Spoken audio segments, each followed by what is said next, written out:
So you want to be an astronaut, but you also really love doing heroin. Well, that's too bad, because it doesn't matter how great of an astronaut you could have become, because you also love doing heroin. I want you to understand that this tip is a method that is used by the top militaries, the best fighters in the world, champion chess players, all of it. And there's a really good reason why these people are elite. There is a reason why they're at the top of their game, and they're known for that, because they didn't start out that way, but they became that over time. And they all have one major thing in common, and that one thing is my #1 Forex tip. Write this down. You need to eliminate the things that are bringing your trading account down.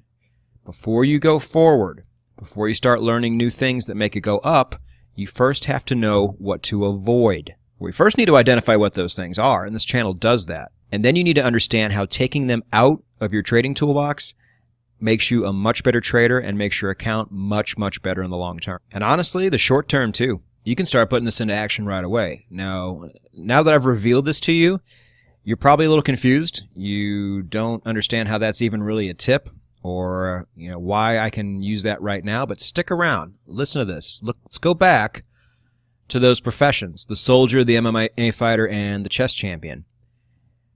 They all had bad habits when they first started. Soldiers, when they first join the military, have a ton of bad habits. They're undisciplined, they're soft, they flip out as soon as something doesn't go their way. All of those things cannot happen on the battlefield, so it is the job of the instructors to, what they say in the military, break you down first before building you back up. And that's not a bad thing. That's just getting rid of those horrible habits so they don't come into play later, because often it's life and death, and it can't.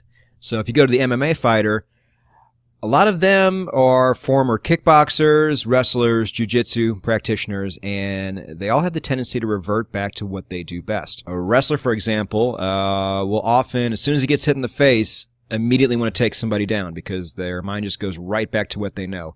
And that can actually be okay for you for a while, but you're only going to get so far. The top MMA fighters these days know everything, and you also have to know everything. And it starts with getting rid of those bad habits, because if I'm fighting you and I know that every time I hit you in the face you're going to try to take me down, well, I'm going to see it coming, and it's not going to be good. And then novice chess players all have certain styles, certain things they do when things go wrong, certain things they do when things go right.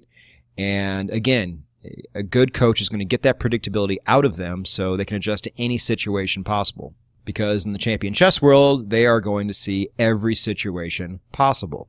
And if a good military instructor, if a good MMA coach, if a good chess coach cannot get these bad habits out of the way first, none of these people have any chance of becoming top in their field. It's the exact same thing with Forex. If by now you are still confused, let me go ahead and just lay it right out for you with numbers. So let's say you put every trade on a spreadsheet, which is a good habit. And out of the last 6 trades, you had 3 wins and 3 losses, and every win is 50 pips, every loss is 50 pips. Now, it doesn't ever really happen this way, but this is just an example to make the numbers really easy. So if this happens, then you have broken even. Your net gain and loss is 0 pips. And congratulations, breaking even is actually better than what most people do. But let's say you were to come to this channel and I was to give you a really cool indicator that gave you an extra win every 7th trade. So it would look something like this, and that would change your bottom line. Now you would be up 50 pips. 50 extra pips every 7th trade. That's extraordinary. And fear not, this channel is built to do things like this. But let's go back to the original. We have 3 wins, 3 losses. And let's do this instead. Let's say I was able to give you something today that could eliminate one of those losses. So let's say goodbye to trade number 4. Now what would that bottom line look like? The exact same. It's the same thing. Taking away a loss is exactly the same as giving you an extra win. But why do we treat them differently? Why are we so keyed in on finding things that give us extra wins, but don't seek out anything that help us avoid losses? Is it ego? Is it because finding more wins is the more sexy option? It could be a lot of things. But I want you to understand the value of eliminating losses from your trading account. They're huge. Again, 50 pips every 6 or 7 trades is a complete game changer. What I really want you to do in the end is burn the candle at both ends. I want to be able to give you that extra win and also eliminate that extra loss at the same time. Because now what it starts to look like every 7 trades, that's not just game changing, that's life changing. And this channel is built to do that. But I really, before we do anything, want to stress the absolute importance of knowing what to avoid first, because this scenario here can't happen if you still have those terrible habits. It doesn't matter what you learn from this channel if you still have those horrible habits bringing you down. Nothing you see here is going to work. Stop trading by feel. And you know you do this. You all do this. And there is no reason to do this because it's super undisciplined. So what do I mean by that? So one example I like to use is the fear of missing out trade. Let's say you wanted to go long on the euro dollar, but you're stalling and you're chickening out and you're not really sure if you should do it. But then the trade all of a sudden starts going long. It starts going long fast and you freak out because that was your trade and you were right and you don't want to miss out on the profit. But the price is already gone 20 pips past where you wanted to enter. But again, you don't want to miss out on any of the profits, so you just enter it anyway. These trades fail so often, and the reason why is because when you enter a trade, just for example, 20 pips beyond where you should have entered a trade, now the math is against you. Now your stop loss is 20 pips further away from where it should have been. Now your take profit, wherever it is 20 pips further away than where it should have been, and you have mathematically put yourself at a disadvantage. And there are already so many forces working against us in the Forex market. The last thing we need is the math to be against us. But you just put it there, and now you're at a big disadvantage. So my advice here is never enter a fear of missing out trade. Just let it go. If it goes 300 pips, who cares?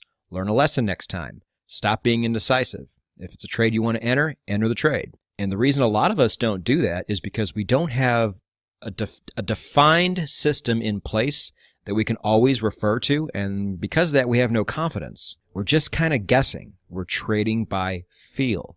This is exactly what you want to avoid. So something else we do, once we've actually already entered a trade and it's going our way and it starts to stall out a bit, we sometimes just assume that it's just ran its course. We think it's overbought or it's oversold just by looking at it. Now, why do you think that is? Why do you think that that trade is overbought or oversold?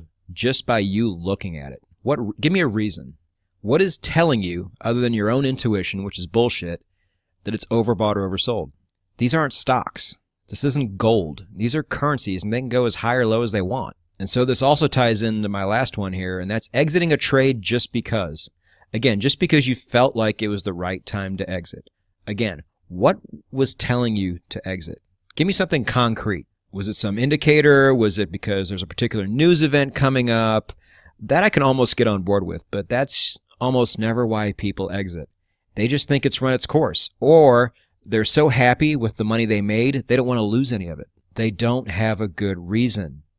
And when you don't give a reason, what you're saying is that in your body and your brain, you have these telekinetic powers that can tap into the forces of the Forex market. And we all know that is complete bullshit.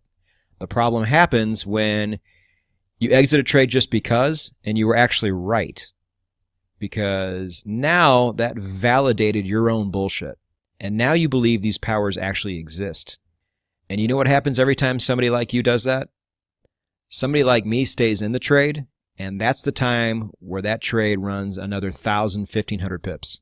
You let your emotions get in the way. You acted like you were a psychic. And that's why you didn't get that big run, and I did. So this is so important. Let's go over why this happens. Again, emotions. I can't just say, hey, remove emotions from your trading. That's never going to happen overnight. We're humans. We all have emotions. But if you are ever going to be elite in this game, you need to find a way over time to completely remove emotions from your trading. That is so hard to do, especially when there's actual money on the line. It's really not that hard when you're on demo trading, but when you first start putting your own money forward and trading real money, completely different. And then I had to make that transition from trading my money into trading somebody else's money, another firm's money. That was a whole other mindfuck in itself. And I had to get over that. And I didn't really do well at first because of this, but I understood what I had to do. I had a great trading system that worked amazingly and that actually got me to that pro level. But I had to get rid of the emotions because it didn't matter how well that system worked if my emotions were getting in my way. I have a good handful of trade psychology videos I'm going to put up on this channel too that can actually help you slowly get rid of those emotions little by little. So stick around for that, but understand that the reason these emotions come into play in the first place is because you just lack confidence. You don't have something that works that you can always refer to and just use that over and over. Great traders aren't just born good traders. They find a system that works, they test it out, and they optimize it as best they can, and they use it without emotion. And they just do that over and over. That's all it is. And that's all you need to do.